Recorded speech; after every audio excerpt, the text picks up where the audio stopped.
Welcome everyone to this new season of TCS Plus. Before we start with the talk, let me just say a few things. First, thanks to everyone here that helps me organize TCS Plus. So we have Thomas Hollenstein with us, and also behind the scenes, Clément Canon and Thomas Vidic, Anindya De and Gautam Kamat. They're all helping us. There are lots of things to do here in preparation for the talk, so thanks everyone. Also, let me mention, as this is just the first talk of the season, I hope everything works fine technically. Technology keeps changing and we see new features on Google Plus and Hangout. It seems like things are stable so far. The next few talks, so we do something a bit different. Next week we'll have a talk. So usually we had spacings of 2 weeks. We'll get back to it soon, but the next 2 weeks we're going to have a talk every week. So the next talk will be by David Zuckerman on October 7, telling us about their breakthrough on two-source extractors. And the following week, this October 14, Ryan O'Donnell will talk about refuting random CSPs. So remember, there'll be a talk next week. Before I introduce the speaker, today's will be Mika Goos. Let me first ask Thomas to go around the table quickly so we see who's around. Yes, thank you, Ole. So we have quite a large group here for the first talk. That's very great. So we have Ben Eckers from the University of Washington. Hello, Ben. We have Clément Canon from Columbia University. Hello, Clément. We have Dawei Wang from the University of Michigan. Hello, Dawei. Hello, everyone. We have Josh Krochov from the Santa Fe Institute. Hello. We have Piyush Srivastava. I'm sorry about that. Piyush Srivastava from Caltech. Hello. We have Shachar Lovet from UCSD. Oh, we cannot see Shachar yet, but welcome. And yes, Shravas Rao from NYU. Hello, a group from NYU organized specialists. Thank you. So with that, back to you, Ode. Okay, thank you, Thomas. So, yeah, so just before we start, let me introduce the speaker so we can. So today we're very happy to have Mika Goos. Mika Goos is currently in the University of Toronto. He's, I believe, a fourth-year student working with Toni Pitasi. Previously, he was in the Aalto University in Finland and University of Oxford.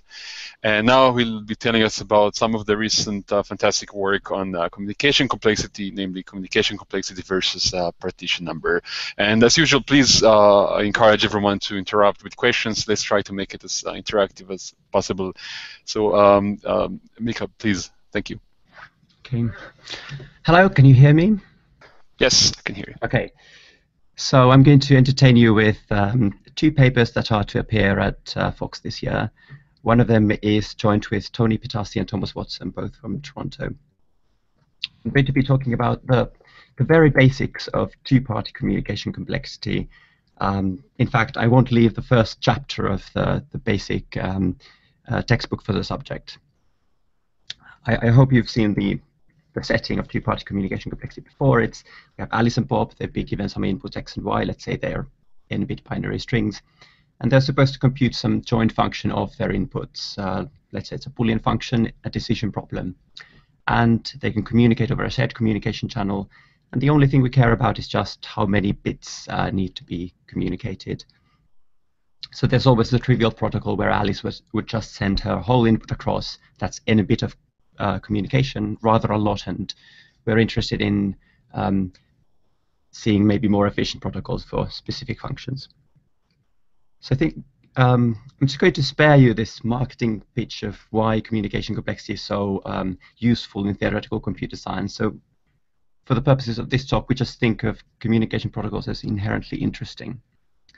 So I also like this subject because you can view it as the study of the complexity of representing Boolean matrices. The function the two parties are supposed to compute, you can view it as a Boolean matrix. It's the truth table where Alice's input index is a row and Bob's input index is a column.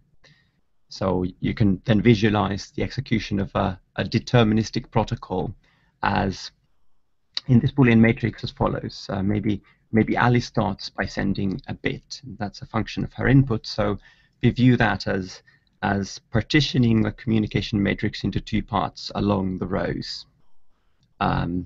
Maybe in the upper part, Alice sends a 1, and the bottom part, Alice would send a 0.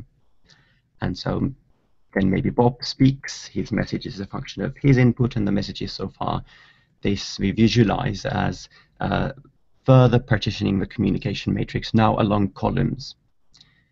And the protocol proceeds in this fashion. We always have partition of the communication matrix into these rectangular product sets, a partition into rectangles. So after a few bits have been communicated, the protocol may decide to finish and output an answer. In the protocol tree here, we think of the leaves as giving out the answer. And the correctness says that all inputs that lead to a particular leaf, they must be of the same type, either 1 or 0 inputs. So that just means that the rectangle corresponding to that leaf must be monochromatic. Okay, so this is maybe the most basic observation in communication complexity, is that a communication protocol of cost C induces a partition of the communication matrix into 2 to the C monochromatic rectangles. So we can look at this combinatorial measure called the partition number, which is the optimal way of partitioning the communication matrix into rectangles, monochromatic rectangles. And we have this immediate relationship that the deterministic communication complexity of a function is lower bounded by, well, the log of the partition number, because the communication is measured in bits. So this is maybe the most basic fact about communication protocols, and it is so natural to ask how tight is this lower bound. So natural, in fact, that this is the first open problem in the Kushilevich-Nissan textbook.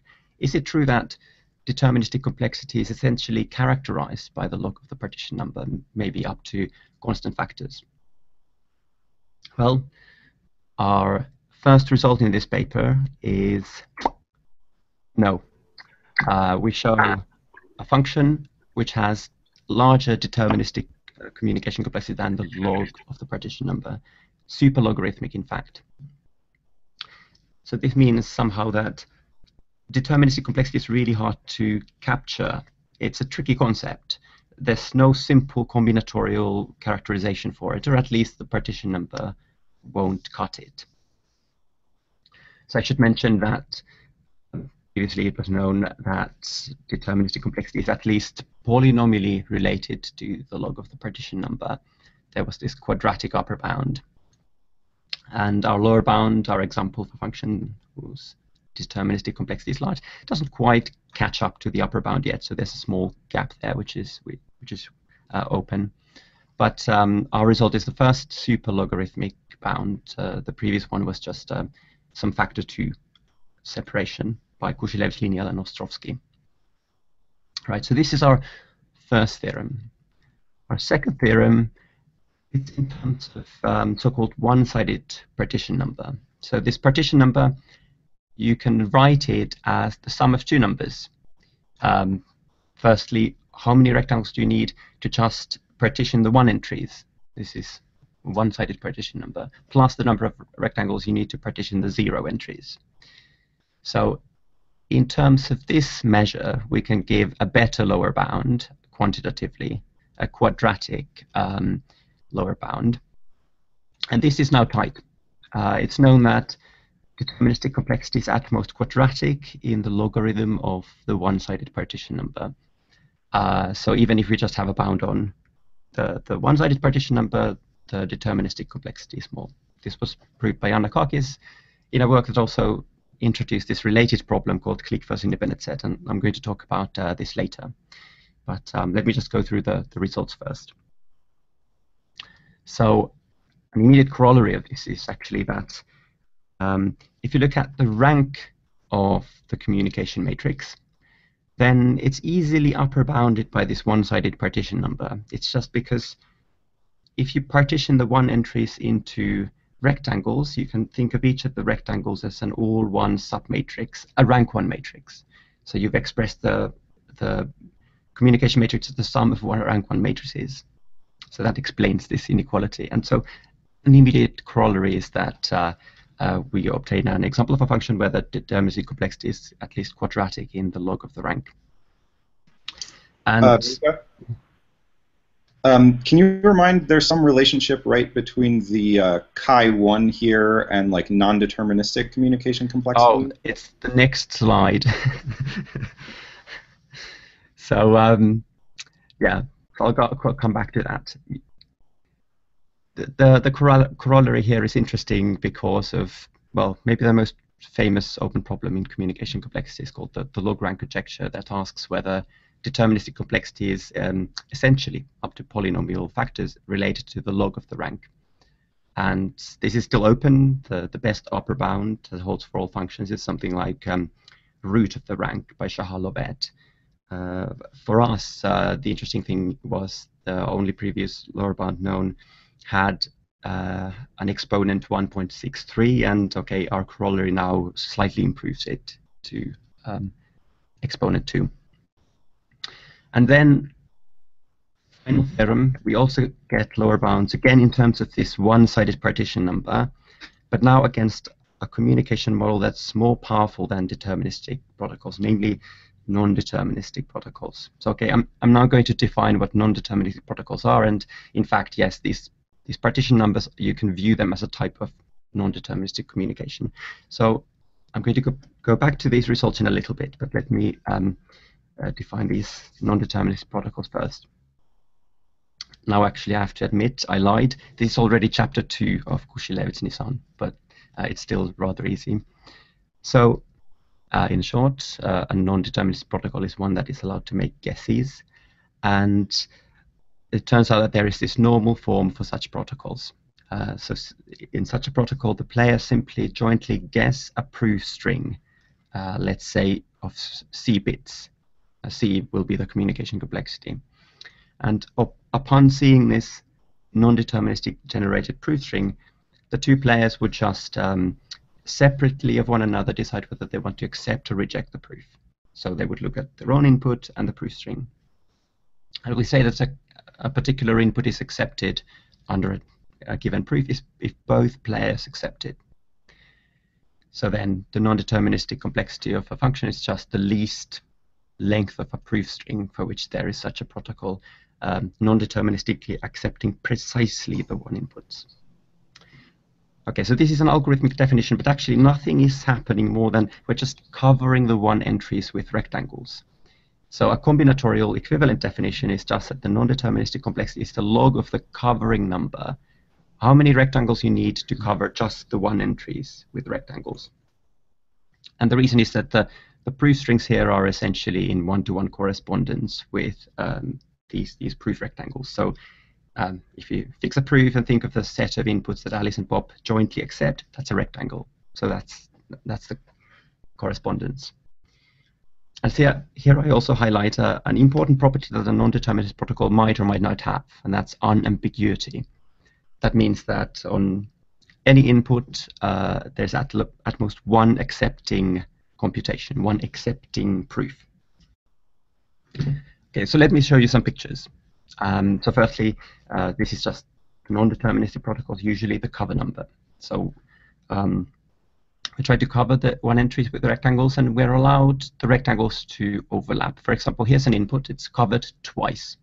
It just means that there are multiple accepting proofs, multiple accepting executions on that input.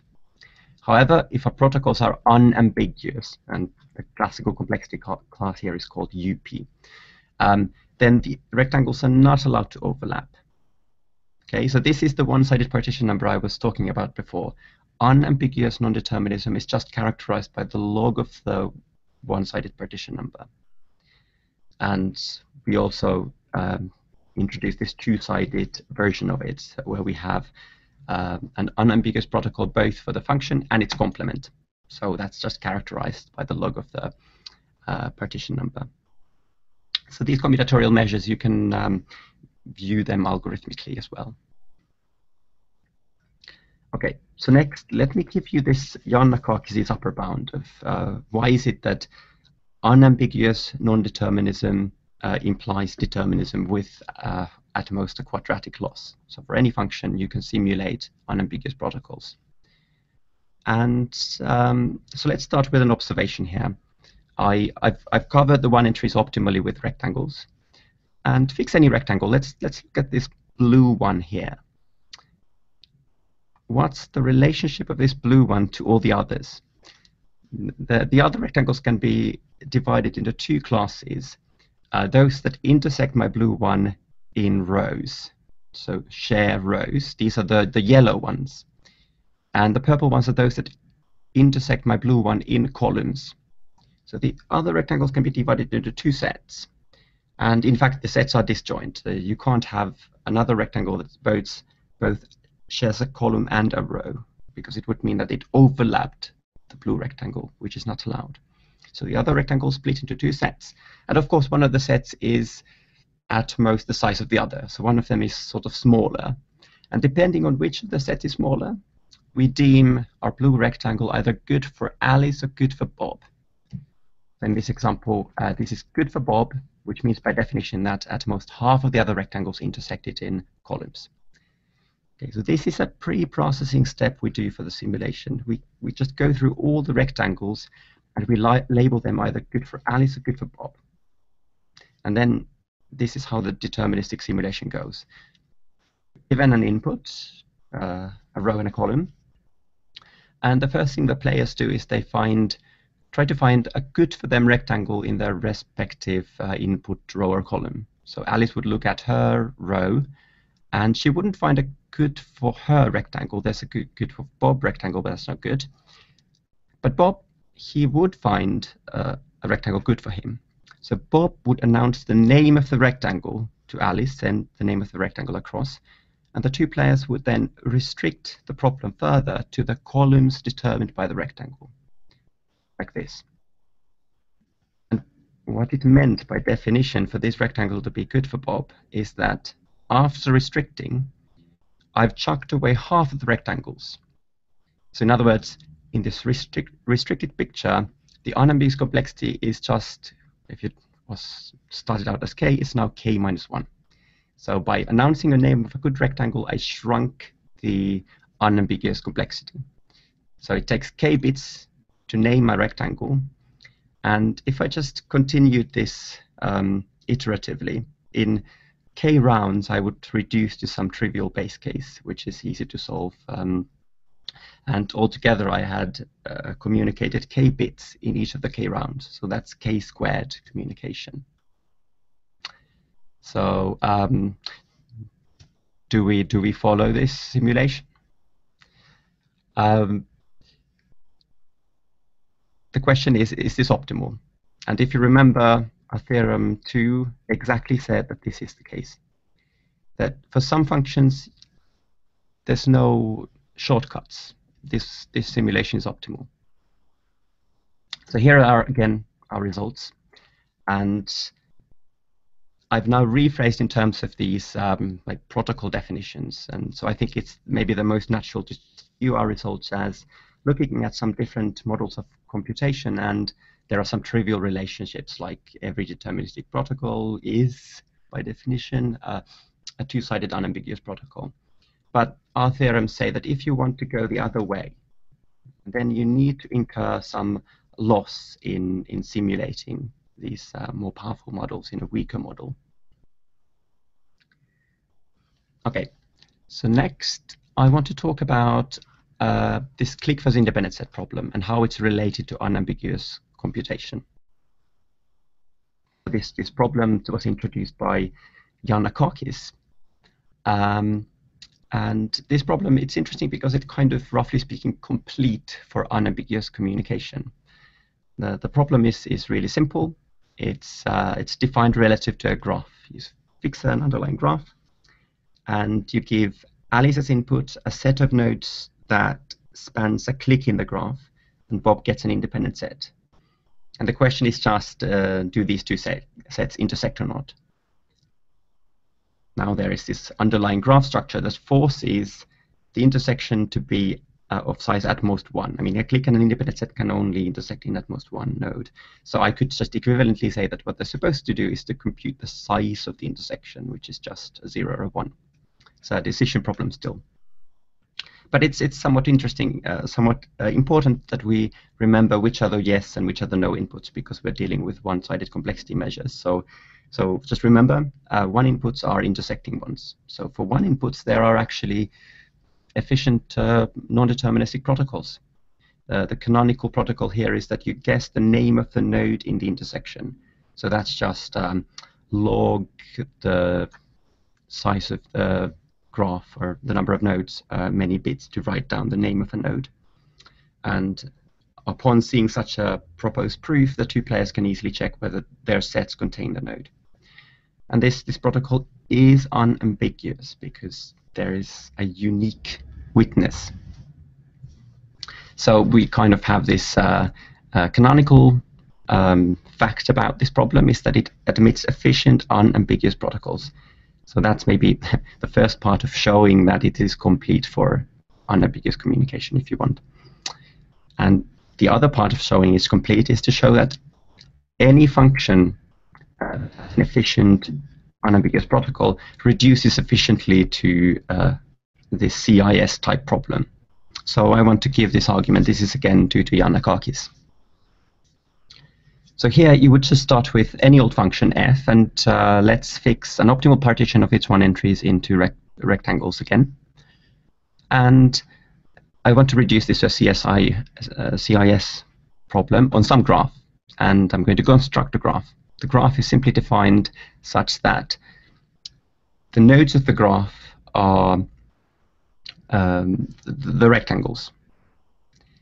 And 2 nodes or 2 rectangles are connected by an edge if they share a row. So this is the conversion. And now I have to argue that somehow the CIS problem on this graph embeds as a subproblem the original subproblem, the original f. And the reduction is just this.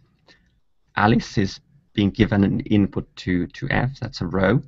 She would map her input, her row, to the set of rectangles intersecting that row. So I don't know, let's say Alice is holding this row, it maps to this set of 3 nodes. And it is a clique in the graph by the way we constructed the graph. And then Bob, holding a column, would map his column to the set of rectangles intersecting his column. That again will be an independent set in the graph by the way we constructed the graph. So Bob's rectangles, they intersected a particular column. So no 2 of these rectangles can also share a row, because that would make the rectangles overlap. So we must have that there are no edges between these rectangles. And also the answer to the function is preserved by the reduction. So their input was covered if and only if the resulting clique and an independent set intersect. Okay. As a summary, what we did here is we took an arbitrary 2-party function and we rewrote it as a CIS problem, and the unambiguous complexity did not change at all. So this is kind of saying that to study unambiguous complexity is the same as studying the clique first independent set problem. Okay. Why was Yannakakis interested in the CIS problem in the first place? Well, this was the work that he introduced this, it's a very vibrant research area nowadays, this extension complexity subfield. The idea is to prove lower bounds on the size of linear programs that capture some combinatorial optimization problems. And Yannakakis' main vision was realized recently, so Fiorini and others were the first to show unconditionally these exponential extension complexity lower bounds. If you know what these are, fine. But somehow Yannakakis' original motivation is now expired because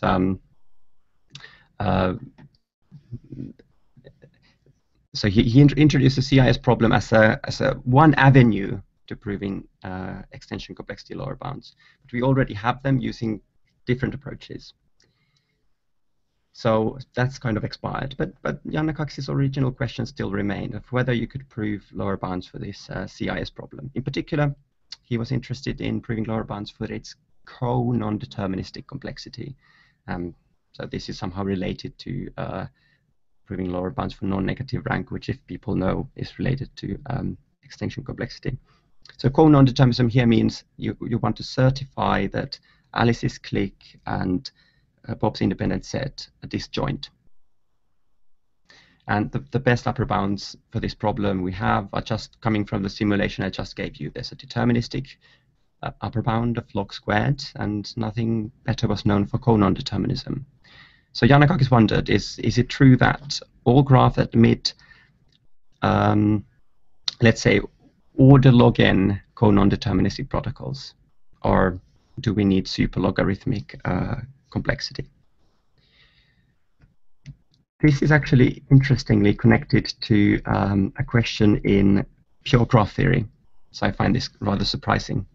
There is a conjecture called the Alon Saks Seymour conjecture, which is a question about the chromatic number of a graph and its bi-clique partition number. So the bi-clique partition number is just the least number of complete bipartite graphs you need to partition the edges of a graph. And it's a famous theorem that if you take G here to be the complete graph on n nodes, then actually this inequality here holds with equality. The chromatic number of a complete graph is n, and it turns out, and it is a non-trivial theorem, that the bi-clique partition number is n minus 1. So Alon Saks and Seymour, they made this outrageous generalization that if this holds for the clique, surely it should hold for all graphs. Okay, so this was the original conjecture. But this stood for some 20 years, I think, until Juan and Sudakov managed to disprove it.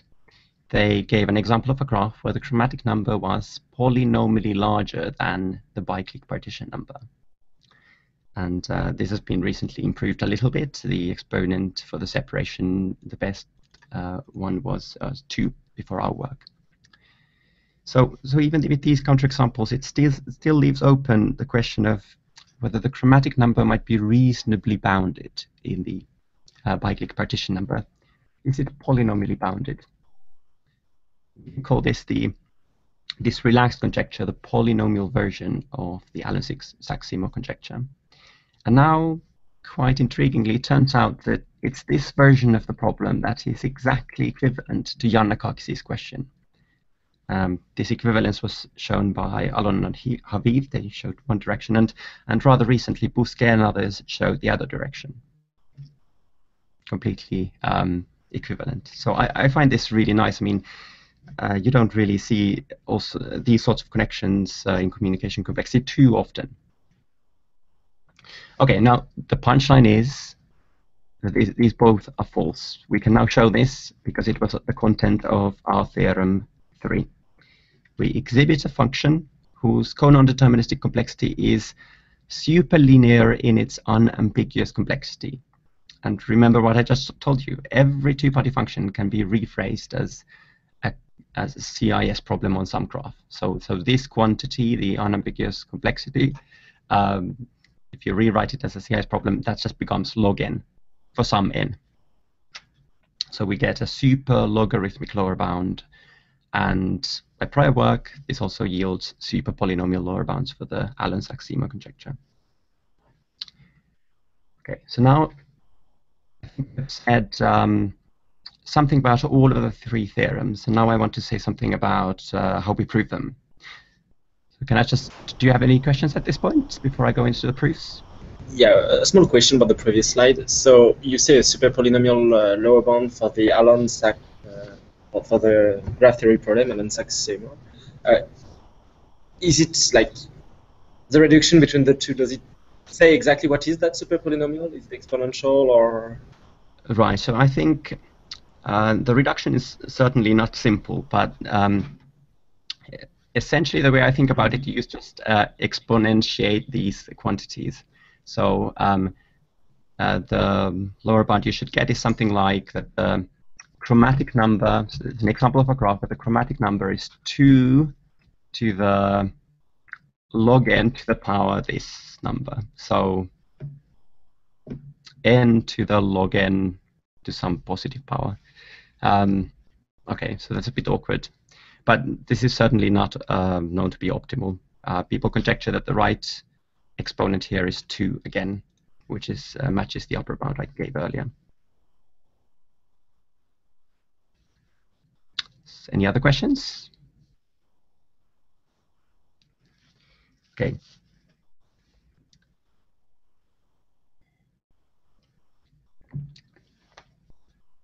Okay, so let me give a proof outline. It's a simple 2-step process, and this is a strategy that has been employed for many other problems. But still, I feel it's not as widely used as it could be. So the idea is that you don't attack these communication problems directly, and that's hard work. It's street fighting mathematics. So don't do that. Study simpler problems in a simpler to understand world of query complexity. So formulate the analogous questions in query complexity and prove some bounds there, and then apply a general transference theorem or a communication to query simulation theorem that brings these gaps into the world of communication complexity. Okay, so this is the outline. 2 steps, and they're completely independent of one another. So the decision tree lower bounds we prove are simply these. We're going to be studying little f's, which are Boolean functions on n input bits. And we just have perfectly the same kinds of results here. We define the decision tree analogs of the complexity measures we just defined for communication complexity, prove exactly numerically the same separations there. Okay? And then apply this magical transference theorem. So let me start with the step 1. How do we prove these query complexity separations? And so firstly, what are these query complexity measures that we're studying? Well, deterministic query complexity, I hope, is familiar to everybody. You're allowed to query the inputs of a Boolean function in some adaptive order and try to determine the value of the function. How many queries do you need? Non-deterministic decision trees, these are simply put decision trees that are allowed to make guesses, and they try to verify that we have been given a one input. And equivalently, these are just collections of one certificates.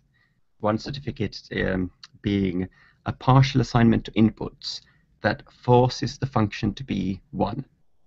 And still, in other words, this is just writing f as a DNF formula. The complexity measure is the width of the clauses you're using, maximum width. Rather simple. Each clause is forces the function to be 1 if it evaluates to true.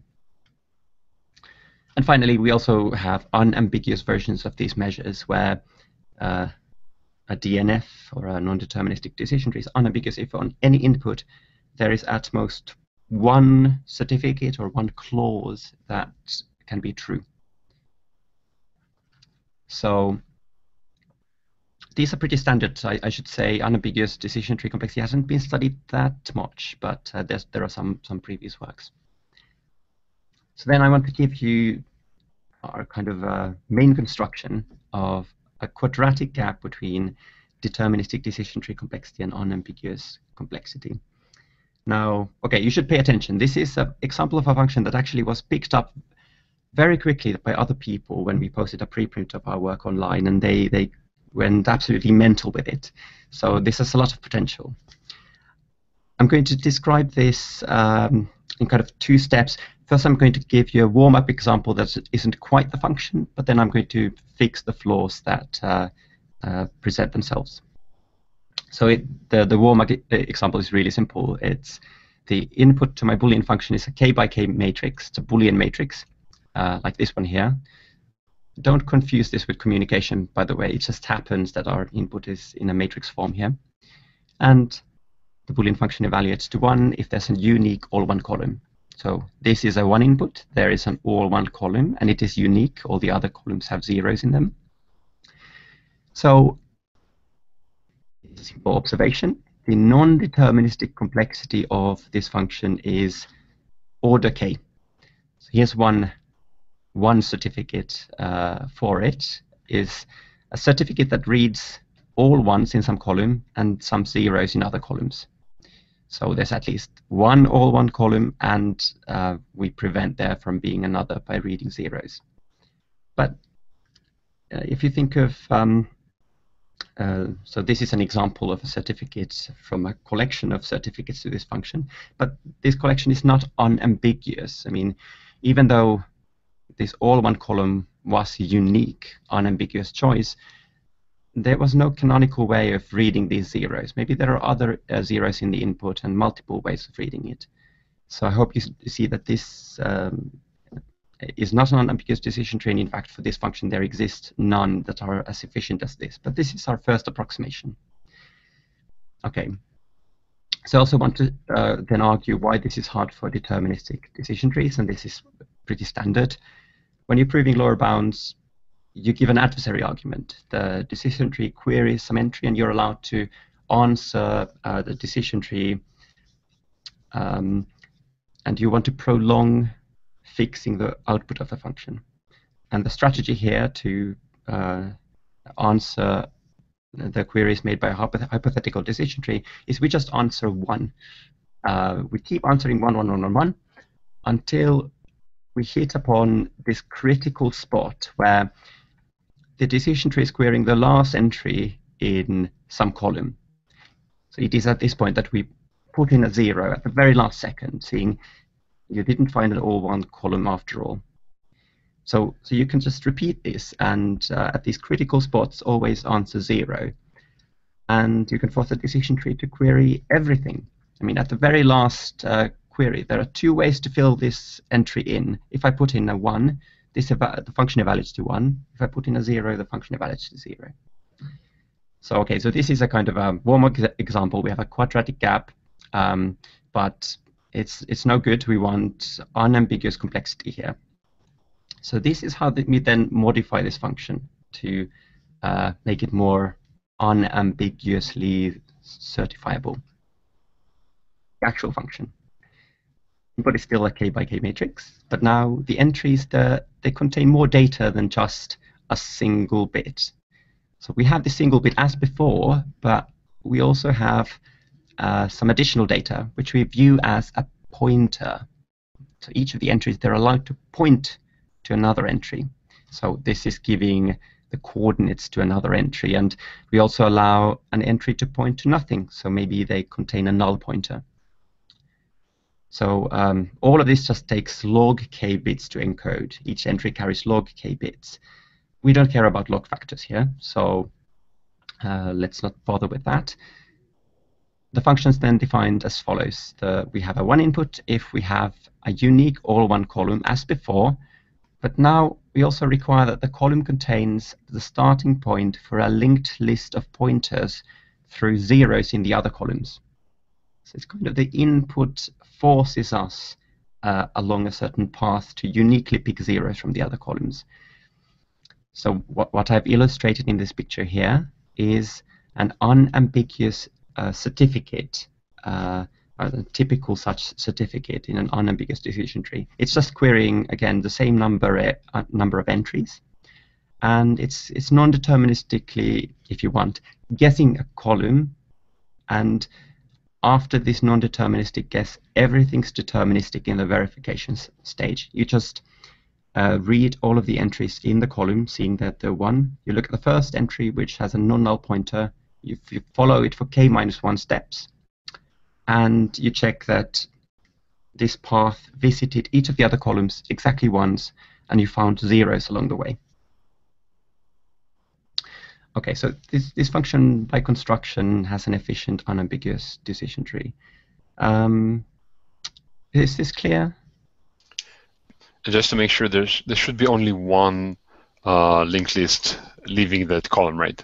Yes, so this doesn't really matter. I could equivalently say that there's a unique entry that's the starting point, or then maybe I just look at the first entry, okay. which is non-nil. Doesn't matter. Mm. Okay, so why is this still hard for deterministic decision trees? Well, we use the same strategy as before. We always just answer 1, 1, 1, 1, 1, and maybe null pointers, until we hit this critical spot where the last entry in a column is being queried. Then we answer 0 and a null pointer. So this is when at the first critical event. We continue. We hit upon a second critical spot. We again answer 0, but now we add a pointer from this entry to the first 0 we put in. So what's happening is we're building this linked list that must exist in a one input, but in reverse order. So when we reach another critical spot, we again answer 0, and we in a pointer to the start of the linked list constructed so far. So by this strategy, you continue doing this, and you can force the decision tree to query everything. At the very last step, we can still answer it in two different ways and make the function evaluate to what we want. If I would answer this with a 0, the function 0. If I answer it with a 1 and add a pointer to the beginning of the linked list constructed so far, we have a 1 input. So there we go. This, roughly speaking, still has full query complexity, a quadratic gap. Okay, so this is an amazing function, and these are not my words. Very quickly, other people picked up on this example. They realized that this is a kind of a new Boolean function that has the potential to exhibit all sorts of different gaps for other query complexity measures as well. So I'm kind of particularly surprised that the function I just gave you is actually also a counterexample to a very old conjecture of Saks and Victorson. And these people realized this and pushed our example to the limit by building on it. So the Saks-Victorson conjecture, it's about the relationship between the deterministic query complexity of a function and its zero error randomized query complexity. So you have a randomized decision tree, and you're computing the expected number of queries, and you require the decision tree to be always correct. And Saks and Victorson conjectured that the largest gap between these two measures should be something like 1.3. Essentially, the function achieving the largest gap should have been the and/or tree. This function computed by a binary tree of and or gates in alternating levels. It has full decision tree complexity, but it admits non-trivial randomized decision trees. But the function I just gave you exhibits a larger gap. And these guys, Unbinds and others, they introduce small variations to this function to, in fact, push the gap to the maximum possible. They gave a quadratic separation between these two measures, which is optimal. And they gave more variations, more separations for different models. There are some quantum query models as well. And still another work by Ben David, who gave a super quadratic gap between randomized decision tree complexity and the quantum query complexity. This is an example of a function that beats the previous best gap example, which was the AND function, the Grover search algorithm there for the quantum side of things. But this gives a kind of a super Grover separation. So we are absolutely delighted that people found our work of use. Okay, so I'm not going to go into detail to the other separations too much, except to say that, for example, theorem 1, which asked for a separation between the two-sided unambiguous complexity and deterministic complexity, the construction for it is really simple. We just take the function I just gave you from the previous slide, and we take k copies of it on disjoint variables, and we hook the outputs of these functions to a big AND gate of fan in k. And this is an example that exhibits a gap with power 3/2 or 1.5. This should be compared with a gap of 1.26 from previous work. It's two interestingly independent works that asked the question about trying to separate these guys for query complexity, and they gave essentially the same construction, funnily enough, and that involved finding a finite-sized example of a function and then recursively composing it with itself. It's a kind of a standard trick you do in this context. So in fact, what they did is they found a function of 4 variables with deterministic decision tree complexity 4, but with two-sided unambiguous complexity only 3. So this recursive construction gives you an infinite family of examples achieving this sort of a gap. So we improve on that a little bit. And our construction is, by the way, completely different. It's kind of a one-shot thing, no recursive composition. For theorem 3, however, we have to fall back to these old ways of giving a recursive construction. This gap we give here is a rather involved one, because we are looking at 2 complexity measures where one is interested in the yes inputs and the other is interested in the no inputs. And classical recursive constructions don't really play well with these sorts of measures, so we have to maneuver around this issue quite a lot. So I don't know, if you're interested in these sorts of technical issues, I have another video lecture on my webpage where I go into the technical details if you're interested. But for the purposes of this talk, let's just talk about the step 2 in more detail. So how do we go from these query complexity separations into communication separations? This is pretty much, by the way, an overview of previous work. So it's a kind of a standard philosophy, if you want. So we start with a plain Boolean function, the kinds of things we just constructed, and we want to turn it into a communication problem. And the standard trick here is that we compose the Boolean function with some smaller two-party function, often called a gadget. So many functions in communication complexity are of this form. Like here are some examples. Set disjoiners would be an OR of bunch of little AND gates. But more generally, we can imagine this combining function G here to be slightly larger than just taking 1 bit from each player. So perhaps we take B bits from each player. So then the inputs to Alice and Bob would be these B times N long binary strings. So now the intuition here is that if the gadget here is complicated enough to compute, then intuitively the composed function is hard for communication protocols because, well, you don't even know what the inputs to F are before you figure out what the outputs of these gadgets are. If the gadget is complicated, it seems that you need to communicate about the inputs to a particular gadget to know its output. So it is like a protocol needs to communicate bits in order to query an input to F.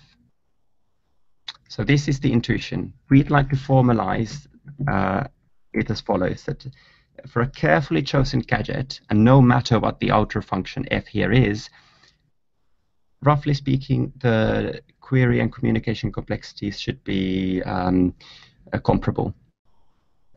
And we phrase this as a simulation theorem because you're taking a communication protocol which is a priori might be very, very complicated, and you can extract from it a decision tree for the outer function. So the general idea is that you look at some type of computation.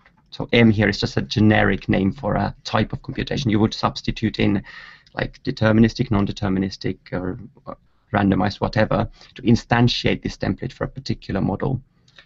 And you have to be careful of, obviously. I mean, there are these sorts of things don't hold if you choose your gadgets badly.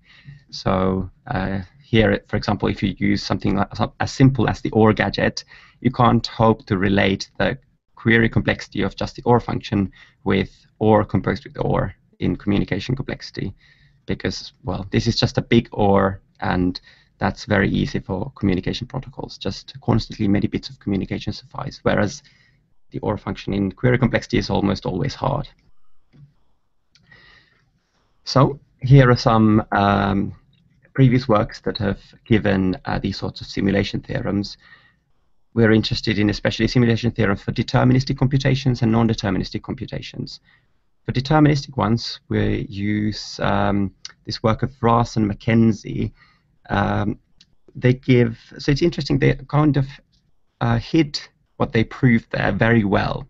So they proved a simulation theorem not exactly as I formulated it here for total Boolean functions, but rather they gave such a thing for certain structured search problems. They assumed quite a lot about F.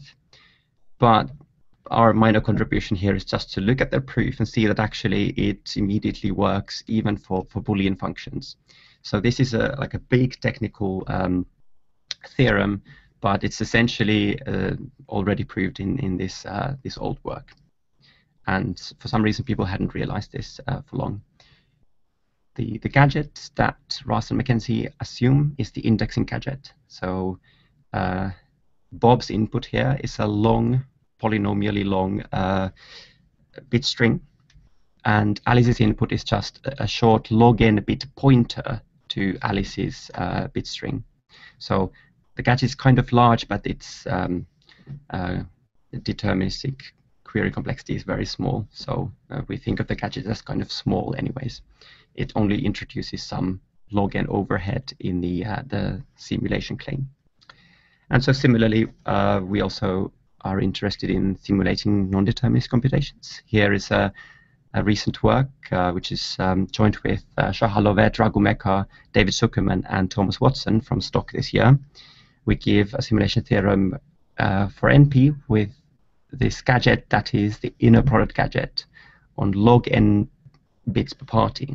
So the statement of it is exactly what I've written here, but you're looking at non-deterministic complexity instead. The gadget just introduces a log n factor somewhere. And okay, I also mentioned here another line of work independently founded by Scherstow and Shi and Zhu that are able to give simulation theorems for PP. So these are kind of threshold-like computations and even more. We're not going to use this, but it's kind of within this philosophy, and it has found applications to so many other things. So it's important work. Okay, so now it's just really, really easy to transfer results from query to communication.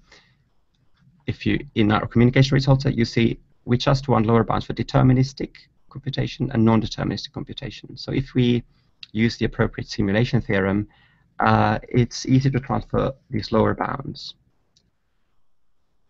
for the left-hand side. Interestingly, for the right-hand side, we don't really have non-trivial simulation theorems for these kinds of models, but the trick is that we don't need a simulation theorem here. We just need a trivial direction that a protocol can simulate a decision tree, and that's always true. So that's why the upper bounds from the query complexity carry over to upper bounds in communication, and the same gap is achieved. Okay. On time, let's see some future musings. We proved deterministic lower bounds here, and we've been recently trying to extend these lower bounds to hold against randomized protocols.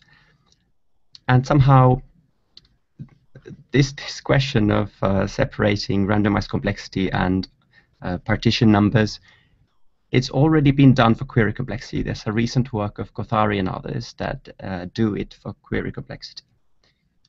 So why can't you just take a simulation theorem for randomized computations and carry the result over? The problem is that we don't have a simulation theorem for randomized computations, and this is something I leave as an open problem. Randomized computations are maybe the most natural thing you would like a good simulation theorem for, but we don't know how to do it. Another open problem might be to take the existing simulation theorems I talked about and improve their parameters, especially these sizes of the gadgets. That's a critical thing. If you could bring the gadget size down to a constant, for example, in the Stock paper from this year, you would obtain immediately new proofs for the linear randomized lower bound for set disjointness, which would be amazing. In fact, if you had constant size gadget, you could pretty much reprove so many of these ad hoc randomized lower bounds from previous work. So simulation theorems are absolutely wonderful and super powerful, So especially if we have them for small gadgets. Okay, so these might be doable. Something that's less doable are these big challenges that I just want to mention. So we still have huge open problems in this area. So log-rank conjecture remains open. And also what I'm kind of into is trying to prove lower bounds against really powerful models of communication. So the polynomial hierarchy in communication complexity. This has been open forever. So I talked about non-deterministic protocols, but even the second level of the polynomial hierarchy is such that we don't know how to prove explicit lower bounds for such protocols. In fact, the weakest model for which we don't know how to do it is Arthur-Merlin protocols. Let's see if I can insult your intelligence. I mean, sometimes when I tell this to people, they're just amazed why we don't have such lower bounds, because Arthur-Merlin protocols, they're just probability distributions over non-deterministic protocols. So randomized non-deterministic protocols. So to prove an explicit lower bound for these kinds of things, the only thing you need to do is to exhibit a Boolean matrix which is not correlated with the union of few rectangles. How hard can this be to do? Well, nobody knows how to do it. So I'll leave you with that. Okay, thank you very much. Thank you very much, Mika. This is a very clear talk. Let's see if there are any questions. So let me start with a question actually about the future directions. You mentioned simulation, the simulation theorem for BPP, and you mentioned that it's not yet known. Is it that we don't know what the gadget should be, or is it, or do we know the existing gadgets don't work? Well, it's not really about the gadgets. I mean, so here, I actually skipped this slide. So in this stock work of ours, we give simulation theorems not only for NP. Actually, it's rather easy to do NP. We were really interested in trying to do it for BPP, but the problem is that the randomized protocols are not simply characterized. I mean, this very work we talked about P not being simply characterized by the partition number. So it's only harder to characterize randomized versions of it. So we can only prove simulation theorems for simpler models that are slightly more powerful than randomized protocols. So these are models that are characterized by well-known lower bound methods in communication complexity. For example, corruption is one of the main lower bound methods. It's a bit technical if you haven't heard about this before. So we have simulation theorems for models captured by these lower bound methods. Like smooth rectangle bound is another. It's same as approximate non-negative rank and so forth. So these kinds of models, they don't take into account the fact that you need to partition the matrix. And these models are just sort of linearly taking linear combinations of rectangles and sort of approximating the matrix, but it doesn't take care of the partitioning constraints. So none of these can really exactly capture randomized communication. Yeah, okay, and actually to answer your question, anything should work for a gadget. So, you know, in fact, somehow the indexing gadget is kind of universal. Any function on log n bits embeds into an indexing function. So the problem isn't really about coming up with a gadget. It's just more like understanding the model. I see. Okay, so it's not like there's something going terribly wrong. We just don't know how to prove it. Right. Yeah. And maybe related to the last thing you said, you mentioned improved gadgets would imply new proofs for all those like disjointness and other problems. So you're saying you really don't care what the gadget is. Is it because of this universal function again? Yeah, so give me any constant size function. I can rewrite it as the indexing function, which is still of constant size. Maybe there's an exponential blow up, but blowing a constant exponentially up is still a constant. So all constant size gadgets are sort of equally good. And some of disjointness and maybe gap hammering this, and it plays well with the index function. Right, so let's take set disjointness, which is, let's say it's an OR of a bunch of little ands. If you had a gadget which is constant size, you can rephrase it, in fact, as a set disjointness gadget itself. So for query complexity, you would just study the OR function, and you would plug in this gadget, which is itself a set disjointness. So you have an OR of bunch of little ands, which is just set disjointness. Got you. Thanks. Any other questions? I guess it was so clear. No other questions. So if people want to ask questions offline, we'll be going offline. Let me just remind you before you all disappear that we have a talk next week, David Zuckerman, about the two-source extractor. So it's next week, October 7th. And now let's go offline, and then they can ask all the hard questions. So everyone is welcome to stay, but we'll turn off the YouTube stream.